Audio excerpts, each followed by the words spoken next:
जय हिंद। तो आप सभी को पता है कि हमारी इंडस्ट्रियल रिलेशन की एक फ्री में एक प्लेलिस्ट चल रही है।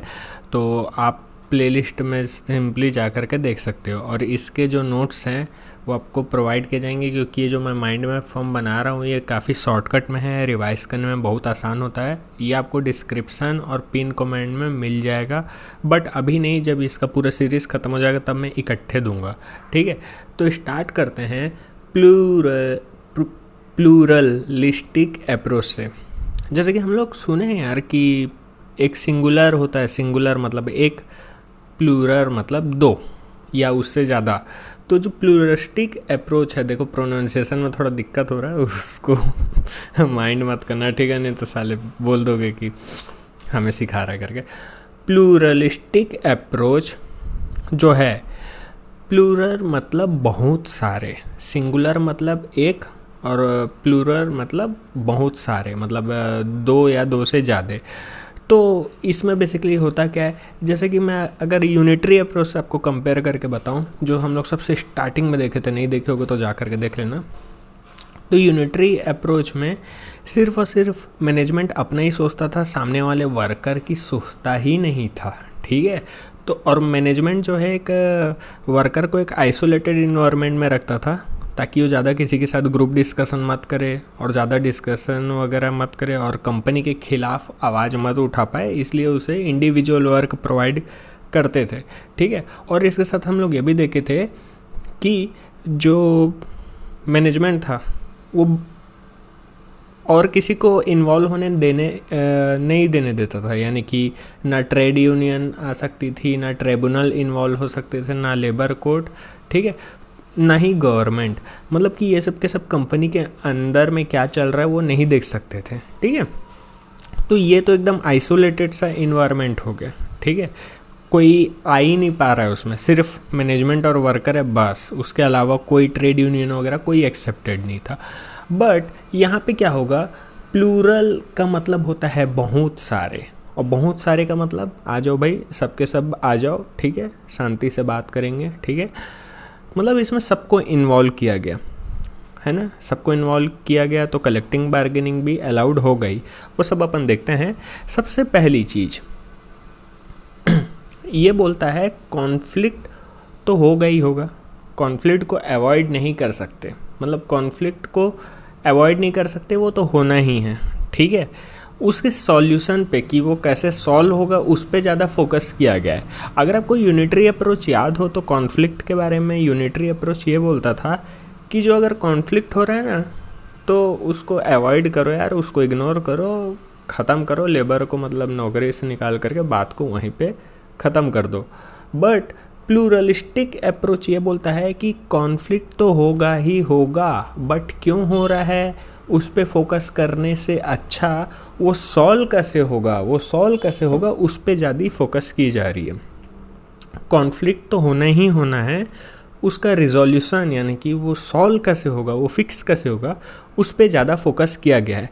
कॉन्फ्लिक्ट अनअवॉइडेबल है, होगा ही होगा, वो कैसे ठीक हो उस पे ज़्यादा फोकस की जा रही है। इसके साथ ही जो प्लूरलिस्टिक अप्रोच है उसमें प्लूरल मतलब कि बहुत सारे लोग, तो सारे के सारे आ जाओ बेटा, सारे के सारे आ जाओ, जितने हैं सबके सब आ जाओ। ठीक है, हम सब मिल करके एक सोशल इन्वायरमेंट क्रिएट करते हैं। जो कर नाम का एक बंदा था, KERR, अब देखो अजीबोगरीब नाम होते हैं, ठीक है, बट याद तो करना है। कर KERR नाम का एक बंदा था जो ये बोला कि एक सोशल इन्वायरमेंट क्रिएट करो। अगर आप सोशल इन्वायरमेंट क्रिएट करते हो तो कॉन्फ्लिक्ट से बच सकते हैं।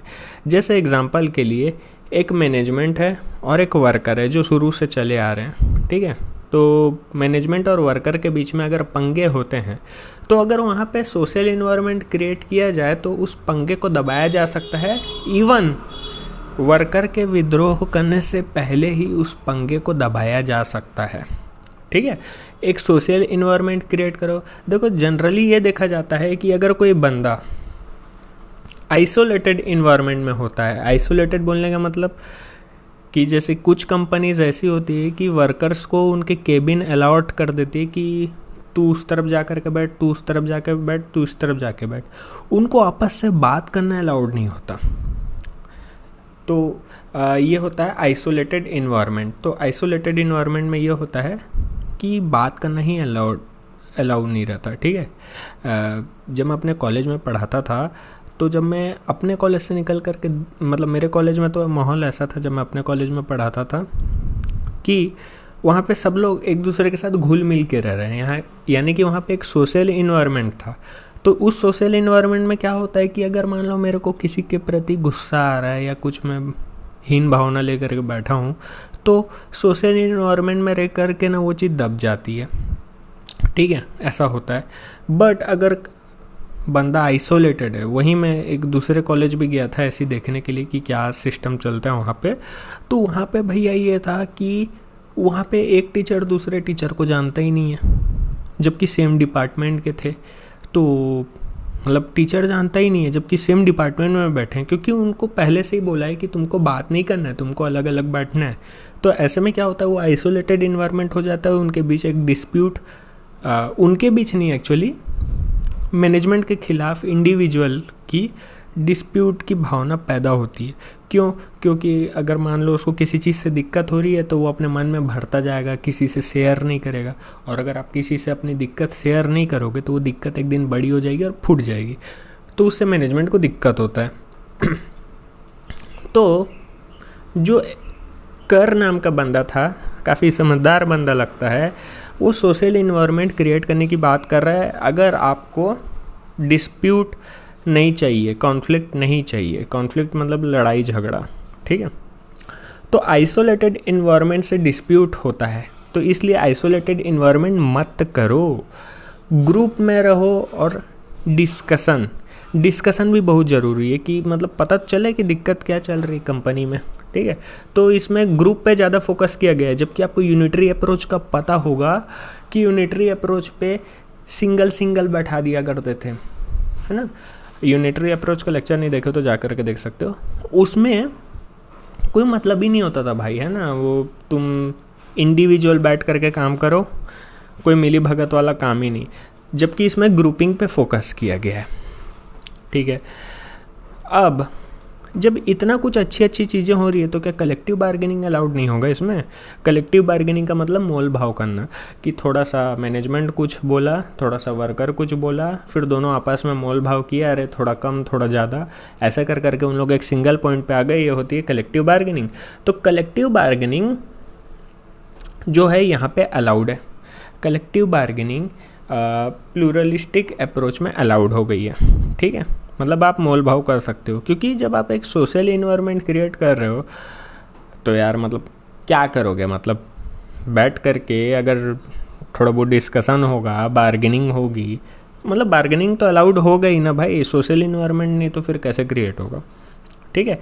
इसके साथ में ट्रेड यूनियन टाइप के लोग को भी इसमें एक्सेप्ट किया गया, जबकि यूनिटरी अप्रोच का आपको पता था कि एकदम मतलब कोई थर्ड बंदे मतलब कि बॉडी, ये वाली बॉडी नहीं, trade union, labour court, tribunal, government, इस टाइप की जो थर्ड बॉडी है उसे अलाउ ही नहीं किया जाता था यूनिटरी अप्रोच में। बट जो प्लूरलिस्टिक अप्रोच है इसमें बोल दिया यार कि आ जाओ सबके सब, दिक्कत सॉल्व होनी चाहिए चाचा, दिक्कत सॉल्व होनी चाहिए। कॉन्फ्लिक्ट क्यों हो रहा है वो पॉइंट नहीं है, कॉन्फ्लिक्ट का सॉल्यूशन निकलना चाहिए, रिवॉल्ट नहीं होना चाहिए, ये ज़्यादा ज़रूरी है। तो इस पे सॉल्यूशन पे ज़्यादा फोकस किया गया है रेदर देन कि क्यों हुआ, ठीक है।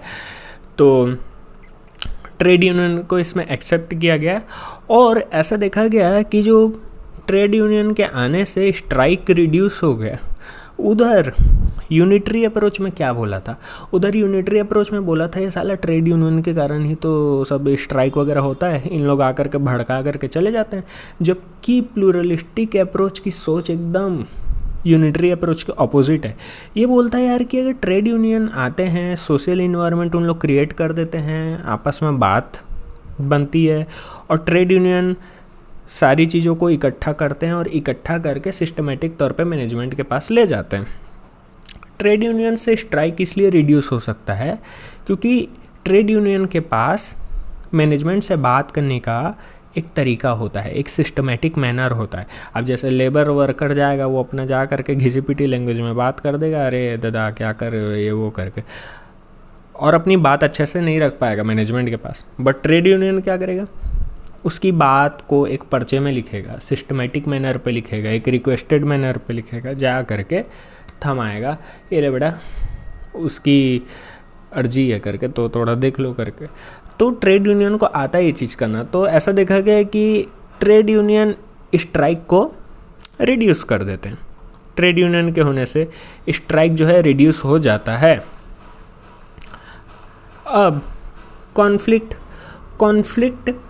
क्यों हुआ, वाई स्टार्टेड, ये ज़रूरी नहीं है, ठीक है। क्यों हो रहा है ये जान के क्या करोगे, वो लड़ने के मूड में आ गया अगर अगला वाला, तो क्यों लड़ने आ रहा है, इससे ज़्यादा ज़रूरी ये है कि उससे बचा कैसे जाए, कॉन्फ्लिक्ट को सॉल्व कैसे किया जाए। क्यों चालू हुआ वो ज़रूरी नहीं है, हाउ टू फिक्स पे ज़्यादा फोकस किया गया है कि कैसे उसे फिक्स किए।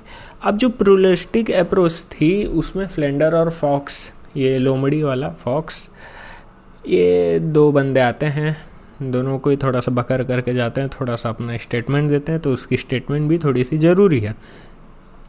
जो फ्लेंडर बोलता है, फ्लेंडर बोलता है नीड प्रॉपर फॉर्मल सिस्टम, एक प्रॉपर फॉर्मल सिस्टम होना चाहिए।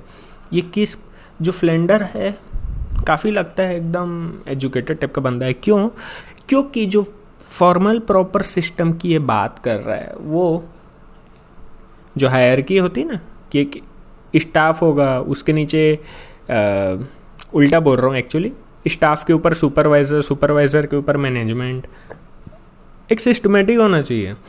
ऐसा नहीं होना चाहिए कि हम लोग किसी ऑफिस में घुसे, वहाँ पे हमें बॉस और एम्प्लॉय में कोई अंतर ही समझ में नहीं आ रहा है। एक प्रॉपर सिस्टम होना चाहिए कि अच्छा सबसे बड़े पोस्ट में ये है, फिर उसके छोटे पोस्ट में ये है, फिर उसके छोटे पोस्ट में ये है, तो एक हायरार्की वाला सिस्टम एक समझ में आना चाहिए। तो need proper formal system Flander बोलता है।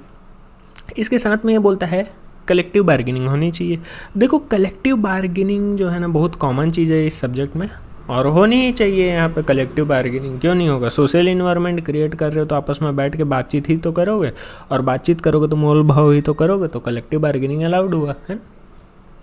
जो फ्लेंडर और फॉक्स ने जो थ्योरी दिया था वो प्लूरलिज्म की मॉडर्न थ्योरी है, मॉडर्न वाली थ्योरी है, ठीक है। अभी तक अपन ओल्ड वाला पढ़ रहे थे, है ना। जो फॉक्स है वो और चालाक है। फॉक्स यानी कि लोमड़ी बोलता है, बहुत चालाक आदमी है, बोलता है कॉन्फ्लिक्ट इज इनहेरेंट, ठीक है, होगा ही होगा। ये भी वही चीज़ बोल रहा है, ठीक है, क्या नया बोल रहा है, ठीक है। ये बोलता है जो कॉन्फ्लिक्ट है ना वो रिलेशन पे डिपेंड करता है। दो टाइप के रिलेशन को मेंशन किया है, एक मार्केट का रिलेशन और एक जो मैनेजमेंट है वर्कर के साथ डील कैसे कर रहा है। तो मार्केट रिलेशन को पहले समझते हैं। तो जो मार्केट रिलेशन है इसमें contract, bond and terms and condition, ठीक है, यानी कि जब कहीं जॉब ज्वाइन करते हैं तो एक कॉन्ट्रैक्ट रहता है कि तेरे को सैलरी इतनी देगी, ये हो, मतलब 9 बजे से लेकर के 5 बजे तक काम करेगा, ठीक है। फिर बॉन्ड भी दे दिया जाता है कि 2 साल तक करके तेरे को नहीं छोड़ना है, और टर्म्स एंड कंडीशन में कुछ स्टार मार्क करके अपना चीज़ लिख देते हैं, ऐसा है कंपनी का। तो ये बेसिकली है क्या चीज़, ये मार्केट का रिलेशन को डिफाइन करता है। उसके बाद एक जो दूसरा चीज़ बताया फॉक्स, काफ़ी कमाल की चीज़ बताया कि मैनेजमेंट वर्कर के साथ डील कैसे करता है। अब कई जगह छोटी कंपनीज़ में ऐसा देखा जाता है कि जो मैनेजमेंट है वर्कर को कुछ समझता ही नहीं है, ठीक है, मतलब वर्कर को इंसान की तरह ट्रीट ही नहीं करता, और वर्कर की साइकोलॉजिकल नीड को भी नहीं समझता। साइकोलॉजिकल नीड का मतलब क्या, उससे छुट्टी चाहिए, है ना, मतलब हो सकता है आप उससे एकदम रगड़ के काम ले दे रहे हो, ठीक है। तो साइकोलॉजिकल नीड को भी थोड़ा सा समझना चाहिए वहाँ पे। फिर यहाँ पे डिस्ट्रीब्यूशन ऑफ पावर की बात कर रहा है, ठीक है, डिस्ट्रीब्यूशन ऑफ पावर। अब ये क्या चीज़ है, देखो अगर कोई कंपनी है तो कई कंपनी में ऐसा होता है कि कोई आदमी है जिसके पास बहुत ज़्यादा पावर है, ठीक है, बहुत ज़्यादा पावर है, पर उसका लोग सुनते नहीं हैं। और कई लोग ऐसे होते हैं जो अच्छे पावरफुल होते हैं, लीडरशिप क्वालिटी, बट वो अच्छे पोस्ट पे बैठे नहीं हैं। तो डिस्ट्रीब्यूशन ऑफ पावर की मतलब किसको क्या देना चाहिए, किसको मैनेजमेंट देना चाहिए, किसको क्या देना चाहिए, वो चीज़ है। फिर ये एक जो अच्छी चीज़ बोला, इंपॉर्टेंट चीज़, इतने देर में जो एक काम की बात हो रही है कि ट्रेड यूनियन को डिसीजन मेकिंग में इन्वॉल्व किया गया, ठीक है।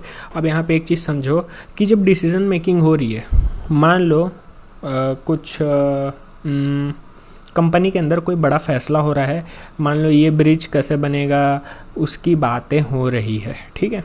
तो एक ब्रिज को बनाने में एक मैनेजमेंट भी होगा जो सब चीज़ को मैनेज करेगा, और लेबर क्लास के लोग होंगे जो लोग फिज़िकली उस चीज़ को बनाएंगे, ठीक है।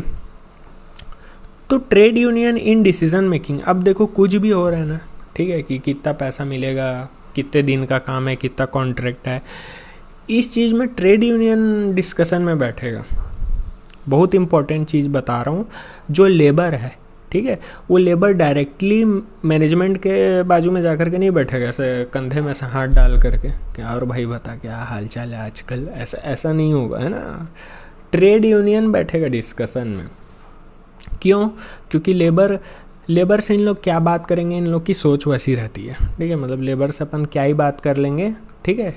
और जो ट्रेड यूनियन है उसको एक सलीका होता है इनके मुताबिक बोलने का कि ट्रेड यूनियन क्या है, अच्छे से सिस्टमेटिक मैनर में वर्कर की नीड और उसकी साइकोलॉजिकल नीड और वर्कर को बेसिकली चाहिए क्या, वो ला करके एक पत्री में लाएगा और डिसीज़न मेकिंग में मैनेजमेंट को देगा।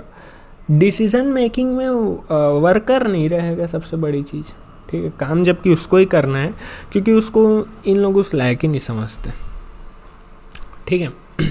अब डिफरेंस देख लेते हैं, यूनिटरी अप्रोच और जो प्लूरल अपन अभी पढ़े उसके बीच का डिफरेंस देख लेते हैं, है ना। एकदम ये चीज़ मैं ऑलरेडी आपको बता चुका हूँ, एक बार और रिपीट कर लेते हैं, ठीक है। सबसे पहला डिफरेंस जो है कि जो यूनिटरी अप्रोच है उसमें मैनेजमेंट और वर्कर बस इतने में ही सिमट गया है आपका यूनिटरी अप्रोच। मैनेजमेंट और वर्कर में ही आपका यूनिटरी अप्रोच सिमट गया है ना। मतलब कि अगर एक ऑफिस है तो उस ऑफिस के अंदर में मैनेजमेंट और वर्कर हैं, बाहर का कोई बंदा आ ही नहीं सकता, उनके इंटरनल मैटर में टांग अड़ा ही नहीं सकता। जबकि प्लूरल में क्या हम देखें कि मैनेजमेंट और वर्कर तो है ही हैं, ये तो एसेंशियल पार्ट है, मतलब ये तो होने ही है। साथ में ट्रेड यूनियन और भी कई लोग इसमें घुस सकते हैं, टांग फंसा सकते हैं। बेसिकली ये बाकियों को अलाउ करता है कि आ जाओ, बैठ करके सोशल इन्वायरमेंट क्रिएट करते हैं। इसलिए मैं इस बॉक्स को बंद बनाया हूँ कि मैनेजमेंट और वर्कर एक रूम के अंदर बंद है और यहाँ से मैं इसे खुला रखा हूँ, क्योंकि कोई भी आ सकता है, कोई भी मुंह उठा के नहीं जा सकता, जो अथॉरिटी रखता होगा वही जाएगा है ना, नहीं तो ठीक, कोई बात नहीं।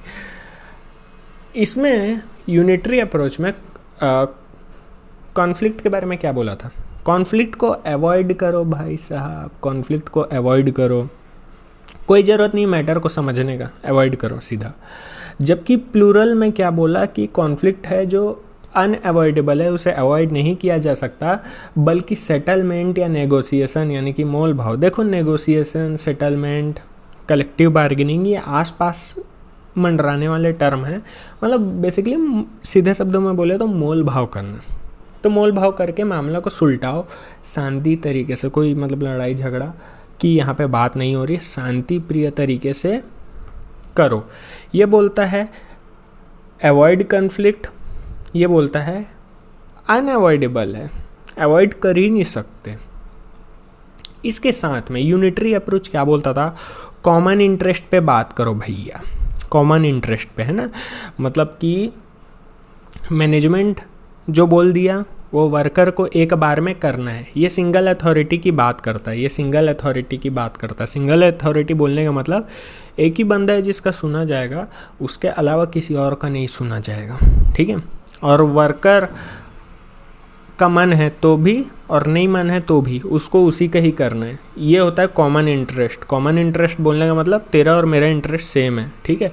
अब भले तू अंदर से ये सोचता है कि कंपनी का बुरा हो जाए, बट सामने से कंपनी का तेरे को अच्छा ही करना है, ठीक है। म्यूचुअल इंटरेस्ट प्लूरल में बात किया है। म्यूचुअल मतलब कि आपस में बात करेंगे, थोड़ा सा पॉइंट तू मेरे को बता, फिर मैं तेरे को बताता हूँ, फिर ऐसे ऐसे ऐसे ऐसे कर करके मतलब दोनों तरफ का सुना जाना को म्यूचुअल इंटरेस्ट कहा जाता है। तो म्यूचुअल इंटरेस्ट प्लूरलिस्टिक अप्रोच में है। इसके बाद आगे देखते हैं, नेक्स्ट स्लाइड लगाता हूँ।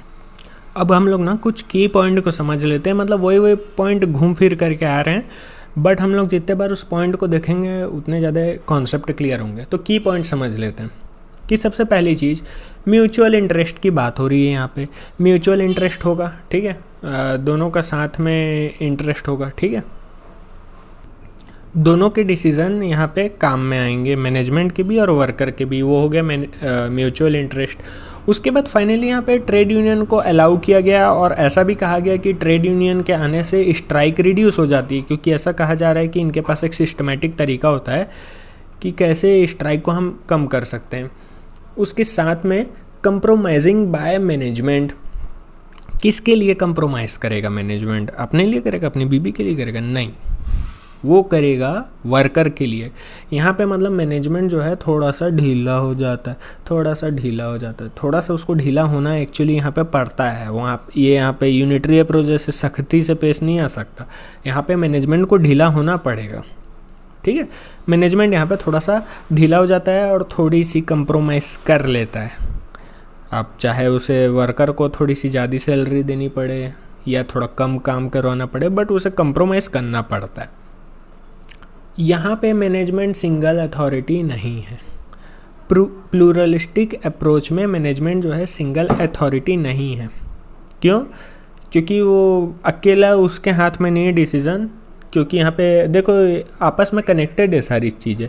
म्यूचुअल इंटरेस्ट में क्या बताया था कि मैनेजमेंट और जो वर्कर है आपस में अपना इंटरेस्ट शेयर करेंगे कि ऐसा होना चाहिए कि वैसा होना चाहिए क्या। फिर इसके साथ में और भी लोग इसमें इन्वॉल्व हो सकते हैं, मतलब ये एक आइसोलेटेड इन्वायरमेंट नहीं है, और भी लोग इसमें इन्वॉल्व कर सकते हैं। तो एक सिंगल अथॉरिटी नहीं है, अकेला मैनेजमेंट सुप्रीम नहीं है यहाँ पे, है ना। कॉन्फ्लिक्ट कैसे फिक्स किया जाए? सोशल मैकेनिज़्म, ठीक है, अच्छे से एक सोशल मैकेनिज़्म क्रिएट करो, है ना, मतलब एक सबके साथ अच्छे से बातचीत करो और एक ग्रुपिंग की बात हो रही है, मतलब माहौल ऐसा होना चाहिए कि सबकी आपस में अच्छे से कम्युनिकेशन हो, क्योंकि जहाँ कम्युनिकेशन गैप होता है वहाँ भी कॉन्फ्लिक्ट होता है। फिर कलेक्टिव बार्गेनिंग, ये साला अब तो दिखेगा तो मारूंगा पकड़ के। कलेक्टिव बार्गेनिंग साला एकदम बार दिखता है। इसके साथ में कॉन्सिलेशन और आर्बिट्रेशन। तो जो कॉन्सिलेशन है वो भी ऐसे ही टाइप का चीज़ है, कलेक्टिव बार्गेनिंग टाइप का चीज़ का मतलब एक तरीके से मोल भाव टाइप का ही चीज़ है, ठीक है। आर्बिट्रेशन क्या होता है? आर्बिट्रेशन का मतलब होता है कि जैसे कि दो लोग के बीच में लड़ाई हो रहा है, दो लोग के बीच में पंगे चल रहे हैं और मैं इधर चला गया कि भाई साहब मैं सुलटाऊंगा तुम लोग का मामला को, ठीक है। तो ये कहलाता है आर्बिट्रेशन, जो गांधी जी भी किए थे अपने टाइम पे, ठीक है। तो मतलब कि जब गांधी जी भी आर्बिट्रेशन बन करके गए थे, वो जब ज़्यादा आंदोलन चलता था तब, मतलब आर्बिट्रेशन का मतलब ये है एक थर्ड बंदा जो आकर के दो लोग के बीच का लड़ाई को सुलटाएगा कि तू मेरे को बता मैं तेरे को बताता हूँ, फिर ऐसे कर करके मामलों को सुलटाएंगे, ये होता है आर्बिट्रेशन। उसके बाद ट्रेड यूनियन यहाँ पे रिक्वायर्ड है, not cause of conflict. Trade union यहाँ पे बहुत ज़रूरी है और ये भी बोला गया है कि जो कॉन्फ्लिक्ट है ये उसका कारण नहीं है, ठीक है। जबकि यूनिटरी अप्रोच में साफ साफ बोल दिया था कि ट्रेड यूनियन ही कॉन्फ्लिक्ट का कारण है, ठीक है। तो यहाँ पे ट्रेड यूनियन को उसका कारण नहीं बोला गया। इसके बाद जो ट्रेड यूनियन है सारी बातों को इकट्ठा करते हैं और सिंगल पॉइंट पे लेकर के आते हैं और मैनेजमेंट को जा कर के देते हैं। तो ये उनका सिस्टमेटिक तरीका होता है। उसके बाद प्लूरलिस्टिक अप्रोच में दो थ्योरीज आती है। एक आती है एक स्ट्रेटेजिक चॉइस थ्योरी, ठीक है, जिसे कोचन, कर्ट्ज और मैकरेस जो भी है, ठीक है, इसका सिर्फ नाम जरूरी है नाम ही जरूरी है और नाम ही खतरनाक है। कोचन, कर्ट्ज, मैकरेस स्ट्रेटेजिक चॉइस थ्योरी लाते हैं। ये बोलता है कि ये चॉइस ऑफ एक्टर है, मैनेजमेंट और वर्कर है, ठीक है, और सिंपल से इनका बीच का कॉन्फ्लिक्ट को रिजॉल्व होना चाहिए, ठीक है। मतलब मैनेजमेंट अपने कैरेक्टर में है, वर्कर अपने कैरेक्टर में है, इनका कॉन्फ्लिक्ट एनी हाउ रिजॉल्व होना चाहिए। क्यों हुआ ज़रूरी नहीं, रिजॉल्व करो बस, ठीक है। तो स्ट्रेटेजिक चॉइस थ्योरी, कोचन, कर्ट्ज और मैकरेस। इसके साथ सेकंड और जो लास्ट है वो है स्टेट इंटरवेंशन थ्योरी। इंटरवेंशन का मतलब होता है हस्तक्षेप, मतलब उस पर अपना क्या बोलते हैं, रेगुलेट करना, रेगुलेटरी, कैप्चर, इकोनॉमिक, ये पूरे के पूरे एक ही थ्योरी के नाम है, ठीक है। इंडस्ट्रियल रिलेशन में इंटरवेंशन यानी कि इंडस्ट्रियल रिलेशन में हस्तक्षेप। तो ये थ्योरी क्या बोलती है उससे मतलब नहीं, इन लोग के नाम याद रख लो, ठीक है। स्टिगलर, फ्रीलाउड, जोक। हाँ, तो अगर वीडियो पसंद आया हो तो बताना और प्लेलिस्ट में जाकर के चेक कर लेना, क्योंकि इसकी पूरी सीरीज़ आ रही है। तो वीडियो को लाइक करो, शेयर करो, सब्सक्राइब करो। ओके, बाय बाय, जय हिंद, वंदे मातरम।